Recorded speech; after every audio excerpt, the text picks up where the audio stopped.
کو بتلائے ہم ایک زندہ قوم ہے. میں جب سے مجھے ہوش ہے نا، شعور ہے مجھے، میں نے بڑے بڑے علماء کی تقریریں سنی، جن میں حضرت مولانا نور الحسن شاہ بخاری، علامہ دوست محمد قریشی، حضرت سید عنایت اللہ شاہ بخاری رحمت اللہ،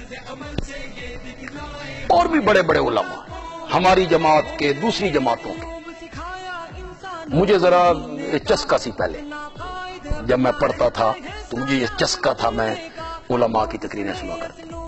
یہ اہل تشیع کے یہاں 3 دن کانفرنسیں ہوتی تھی، یہ ساتھ ان کا مدرسہ ہے.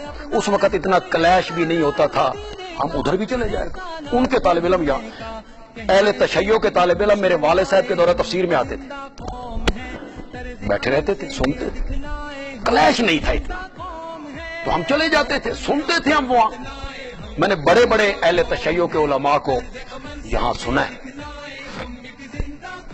جتنی اہل سنت کے علماء میں نے سنے اپنی شعوری زندگی میں سن 1980 تک، 80 سے پہلے، اگر میں یہ قسم اٹھاؤں تو میں حانس نہیں ہوں گا کہ کسی عالم کی زبان سے حضرت معاویہ کی فضیلت تو بڑی دور کی بات ہے، ان کا نام بھی میں نے کبھی نہیں سنا. کوئی ذکر ہی نہیں کرتا. کراچی سے ایک بندہ اٹھا، محمود احمد عباسی، سن 1955 میں اس نے ایک کتاب لکھی، خلافت معاویہ و یزید. اس کتاب کا عنوان تھا. بس وہ کتاب لکھی گئی، مخالفت میں کتابیں شروع ہوئیں، ادھر سے کتابیں شروع ہوئیں، پھر لگ گیا جناب تحقیق کا مادہ، ادھر کھنگالا گیا، ادھر کھنگالا گیا، اور جب تاریخ کو کھنگالا گیا تو معاویہ کی عظمت نکھر کے سامنے دبی رہتی. اختلاف ہونا کوئی بری بات نہیں ہے، اختلاف میں پھر تحقیق ہوتی ہے، علماء پھر کھنگالتے ہیں کتابوں کو. پھر بڑی بڑی کتابیں کھنگالی گئی. پہلے انہوں نے کتاب لکھی، پھر مولانا مودودی نے کتاب لکھی خلافت و ملوکیت. پھر مولانا مودودی کی کتاب کا جواب دیا مولانا تقی عثمانی نے، اور مولانا نور الحسن شاہ بخاری نے، اور مولانا اسحاق سندیلوی نے، انہوں نے ان کی کتاب کا جواب دیا. پھر مولانا مودودی کے ایک ماننے والے تھے ملا غلام علی صاحب، انہوں نے پھر تقی عثمانی کا جواب. یوں جب سلسلہ چل نکلا نا، ادھر بھی دلیلیں، ادھر بھی دلیلیں، ادھر پہ دلائل، ادھر سے دلائل، پھر سمجھدار لوگوں کے سامنے حقیقت آئی. بنو امیہ کون تھے، معاویہ، حضرت معاویہ کی عظمت کیا. اختلاف ہونا تو اچھی بات ہے، بشرطے کہ علماء اسے اس حد تک رکھیں، اس میں فتویٰ بازی نہ کریں، اس میں ایک دوسرے کی کردار کشی نہ کریں، اور اس میں ایک دوسرے کی مخالفت نہ کریں. اچھی چیزیں سامنے آ جاتی ہیں جب اختلاف ہوتا ہے. تو یہاں نزاع سے منع کیا گیا، جھگڑو، چھوٹی چھوٹی باتوں پہ مت جھگڑو ورنہ تمہاری ہوا اکھڑ جائے گی. وَاصْبِرُوا، اور صبر کرو، ان اللہ مع الصابرین، اللہ صبر کرنے والوں کے ساتھ. ایک اسی کے تحت ایک جگہ اور دکھاؤں گا، آیت نمبر، پیچھے چلے، آیت نمبر 27 پہ آئیں.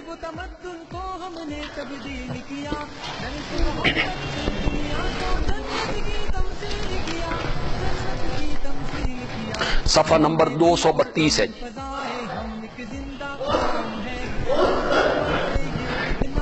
صفحہ نمبر 232 ہے جی.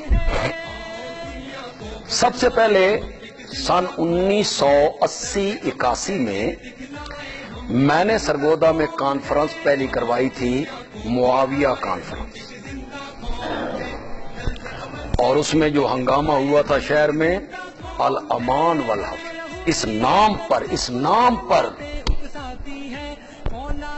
مجھے یہاں سے ضلع بدر کر دیا گیا.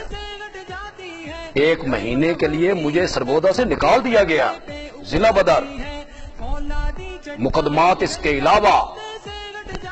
یعنی نام لینا جرم بن گیا تھا. آپ نے کانفرنس کا عنوان معاویہ کیوں رکھا؟ انا للہ. اس کانفرنس میں ہم نے 50,000 اشتہار معاویہ کے فضائل پہ چھاپے تھے، پورے شہر میں چسپاں ہو گئے تھے۔ سٹیکر اس کے علاوہ تھے جس میں نبی پاک کی حدیثوں کا ذکر تھا، حضرت علی کے فرامین کا ذکر تھا، حضرت حسن اور معاویہ کی وہ جو صلح ہوئی اس کا ذکر تھا۔ وہ ایک بہت خوبصورت سٹیکر تھا، کہیں کہیں آپ کو شاید مجھے کہیں اب نظر آ جاتا ہے، کہیں میں بیٹھ جاتا ہوں تو کہ ایک دریا ہے، سمندر ہے، اس میں ایک کشتی ہے جی، اور اس کشتی کے اوپر جہاز ہے جنگی، اور اس کے اوپر وہ حدیث لکھی ہوئی ہے، اول جیش من امتی یغزون البحر قد اوجبو، میری امت کا پہلا لشکر جو بحری جنگ لڑے گا ان سب پر رب نے جنت کو واجب کر۔ اس لشکر کے سپہ سالار تھے سیدنا معاویہ، حضرت معاویہ اس کے سالار تھے اس لشکر کے۔ وہ ایک بہت بڑا خوبصورت سٹیکر تھا جو ہم نے چھاپا تھا، تو وہ ہم نے پہلی مرتبہ معاویہ کانفرنس کروائی تو اتنا ہنگامہ ہوا، اور بس آپ کچھ نہ پوچھیں کہ اپنے لوگ کہتے تھے اے نا ضرور رکھنا تھی، خلافت راشدہ رکھ لیتے، کو معاویہ کا نام ضرور رکھنا تھا آپ نے، کیوں نہ رکھے بھائی، کیوں نہ رکھیں؟ مقابلے پھر کہا گیا ہم ابو طالب کانفرنس کروائیں گے، میں نے کہا کرواؤ، ہمیں کیا اعتراض، ہمیں تو کوئی اعتراض نہیں، جس کے نام کی آپ کانفرنس کروانا چاہیں آپ کروائیں اس کے نام کی کانفرنس، ہمیں کوئی اعتراض نہیں ہے۔ ہم تو اہل سنت کو بتانا چاہتے ہیں کہ معاویہ کی شخصیت کیا ہے، کون ہے معاویہ جس کو تم رگیدتے ہو یا تم سمجھتے ہو کہ جو بھی تنقید کی جائے، جو بھی اس کے متعلق بات کر لی جائے وہ جائز ہے اور اس پر کوئی قدغن نہیں ہے۔ تم کیا جانو معاویہ کون ہے، کھوتے نو کی پتا گلو کن کی ہوندی، تمہیں کیا پتا ہے کہ معاویہ کون ہے؟ وہ میرے نبی کا صحابی ہے،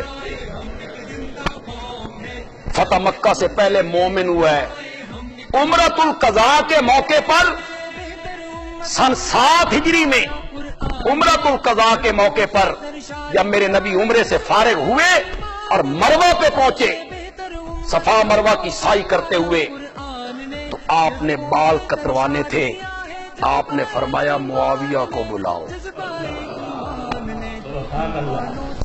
یہ 7 ہجری کی بات ہے۔ جو لوگ کہتے ہیں وہ فتح مکہ کے بعد مسلمان ہوئے اور وہ مؤلفۃ القلوب میں عمرۃ القضاء میں انہوں نے بال کاٹے تھے اور وہ بال انہوں نے محفوظ کیے تھے، اور وفات سے پہلے انہوں نے وصیت کی تھی کہ میرے نبی کے کٹے ہوئے بال اور کٹے ہوئے ناخن جب میرا انتقال ہو جائے اور مجھے غسل دے چکو تو کچھ بال میری آنکھوں میں، کچھ میرے منہ میں، کچھ میرے کانوں میں، وہ بال رکھ دینا، وہ ناخن رکھ دینا۔ اللہ کے پاس پہنچوں گا، اللہ پوچھے گا معاویہ کیا لائے ہو، تو میں کہوں گا تیرے نبی کی نشانیاں اپنے ساتھ لے کے آیا۔ انہوں نے نبی پاک کے بال کترے تھے، آپ نے ان کو بلایا تھا، بڑے بڑے صحابہ موجود تھے لیکن آپ نے معاویہ کو بلایا۔ پھر وہ میرے نبی کے برادر نسبت ہی ہیں، ان کی سکی بہن رملہ ام حبیبہ میرے نبی کی زوجہ محترمہ ہے، وہ نبی پاک کے برادر نسبت ہی ہیں۔ اور ایک جگہ پہ آیا کہ حضرت معاویہ اپنی بہن کے گھر تھے اور بہن ان کے بالوں میں انگلیاں پھیر رہی تھی کہ اوپر سے نبی پاک آئے اور آپ نے یہ منظر دیکھا تو آپ نے فرمایا ام حبیبہ تم معاویہ سے محبت کرتی ہو؟ تو ام حبیبہ نے کہا یا رسول اللہ کون سی بہن ہے جو اپنے بھائی سے محبت نہیں کرتی؟ تو معاویہ بھی میرا بھائی ہے، میں ان سے محبت کرتی ہوں۔ تو نبی پاک نے فرمایا فَإِنَّ اللَّهَ وَرَسُولَهُ يُحِبَّانِهِ، عرش پہ اللہ اور فرش پہ اس کا نبی بھی معاویہ سے محبت کرتا ہے۔ تمہیں تنقیدی الفاظ تو نظر آئے سارے ان کے، اور یہ چیزیں تمہیں نظر نہیں آئیں کہ وہ کاتب وحی ہیں، وہ کاتب وحی. یہ جو محمد علی انجینئر ہے فیس بک پہ یا یوٹیوب پہ، اس نے مختلف پیج اور اس کے مختلف کلپ چڑھے ہوئے ہوتے ہیں. آپ ذہن میں رکھیں کہ کتنے اہل تشیع تھے جو سنی بن کر اہل سنت کا لبادہ اوڑھ کے تکیہ کر کے وہ اہل سنت میں گھسے رہے اور انہوں نے روایتیں گھڑی، حدیثیں گھڑی، ہماری کتابوں میں درج کی. غالباً شاہ ولی اللہ محدث دہلوی نے یا ملا علی قاری نے لکھا کہ صرف حضرت علی اور خاندان علی کی فضیلت میں 3 لاکھ حدیثیں گھڑی گئی. ہمارے اندر رہ کے تو یہ لوگ جو آج ایک وہ بابا اسحاق تھا، وہ اپنے آپ کہتا میں اہل حدیث ہوں، فیصلہ آباد میں بیٹھ کے حضرت معاویہ پر نہیں حضرت صدیق اکبر پہ تبرہ کرتا. وہ کہتا تھا حضرت عمر نے فاطمہ کے گھر پہ حملہ کیا تھا، حضرت فاطمہ کا دروازہ جلا دیا. انا للہ. حضرت فاطمہ کا دروازہ جلانا، حضرت فاطمہ کے گھر پہ ظلم کرنا، وہ بندہ ظلم کر رہا ہے جس کے متعلق قرآن کہتا ہے اولئک ھم المتقون. متقی ایسے ہوتے ہیں شرم نہیں آتی، مختلف کتابوں کو دیکھ کے قرآن کو پس پش ڈال دیں. متقی ایسے ہوتے ہیں جو نبی پاک کی لخت جگر کے دروازے کو آگ لگا دیں. اولئک ھم الراشدون، اولئک ھم المفلحون، اولئک ھم الصادقون رضی اللہ عنہم. رضی اللہ عنہ وہی لوگ ہوتے ہیں جو خاندان علی پہ ظلم ڈھائیں. آگ لگا دیجیے. جب رول مانی نے غالباً لکھا کہ جب حضرت سلیمان علیہ السلام نے چیمٹیوں سے کہا اپنے اپنے دلوں میں چلی جاؤ، سلیمان کا لشکر آ رہا ہے اور تمہیں اپنے پاؤں کے نیچے کچل دے گا، تو چیمٹیاں آگے ملکہ کو کہنے لگیں کہ اللہ کا پیغمبر ہو اور پیغمبر کے یار ہوں اور ہم ناچیزوں پہ ظلم کریں، ہم ناچیزوں پہ ظلم کریں، یہ کیسے ہو سکتا ہے؟ تو پھر اس چیمٹی ملکہ نے کہا وَهُمْ لَا يَشْعُرُونَ، انہیں اپنے پاؤں کے نیچے کا پتہ نہیں ہوگا. علامہ آلوسی نے غالباً لکھا کہ یہ تو چیمٹی کا بھی نظریہ تھا کہ جو نبی کے ماننے والے ہوتے ہیں وہ چیمٹیوں پہ بھی ظلم نہیں کرتے، چہ جائے کہ خاندان علی پہ ظلم کیا.